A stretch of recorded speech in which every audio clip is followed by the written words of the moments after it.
I want to know what Nipsey meant to you guys, because both of you mentioned Nipsey throughout this interview, and it's just interesting to hear that. And so what did he mean to you in terms of what you're building?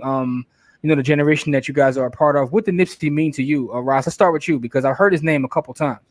Yeah, man, you got me about to, shed tears out here, man. Because it's real talk. Because it's so funny because that was one of the things that Nipsey's untimely passing really had me realize. I didn't realize how much bro meant to me until he was no longer here. And so I got hip to Nipsey back in 2008, right? He's, right in line with my Morehouse story of, around all these other black men from the country and we bringing our music down. So it's 2008, 2009. I'm from Cleveland. I'm bringing the Kid Cudi. You know what I'm saying? My homies from DC, they talk about Wale, and my other homies, they from LA, they talking about Nipsey Hussle. So I start listening to Nip's music and I'm like, man, this is the perfect balance of get money, gangster rap, as well as, resistance rap. I'm like, man, this dude is obviously smart and he can rap.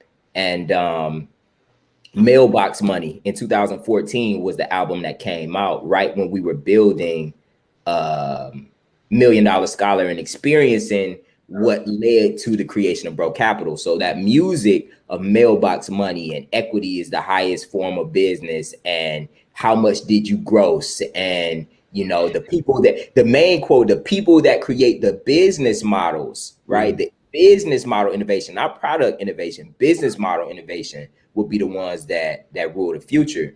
When we launched Bro Capital, Slawson Boy 2 came out, right? So Ocean Views was on there, and just how he was just be talking about equity and, business. Like I never heard, even Jay-Z is folks, Herald Jay-Z is this major business mind. Hov didn't really get into the language and the jargon of business. You know what I'm saying? He'll talk about hustling, right? And he'll talk about these principles and concepts, but he wasn't talking about equity in songs, you know what I'm saying? And these deals that he was making and so on and so forth. So shout out to B-Dub again, who's not here right now, but he actually got a chance to take a picture with Nipsey in a bro cap, back when he was visiting New York on a press run or whatever. But yeah, man, Nip, and it's so crazy because when I got the news, I had just finished Tech Groove, which is a brewing company, which is one of the investments of Bro Capital, right? Tech Groove had just finished our second day event.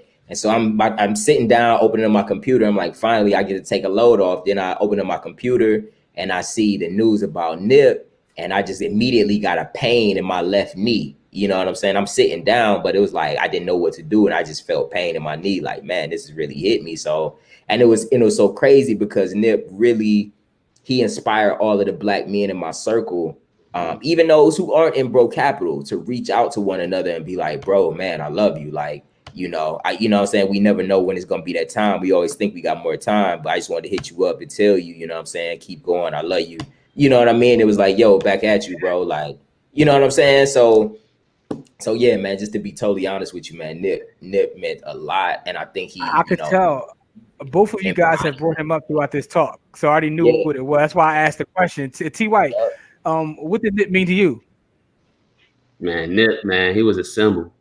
And what I mean, he was a symbol for love for your community, love for your people, and love for your craft, man.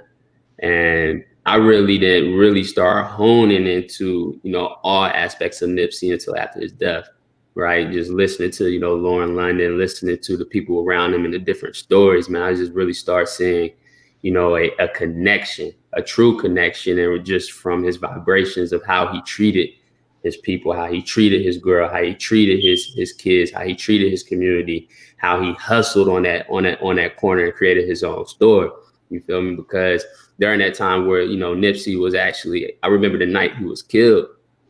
My girl, she woke me up and she just started crying.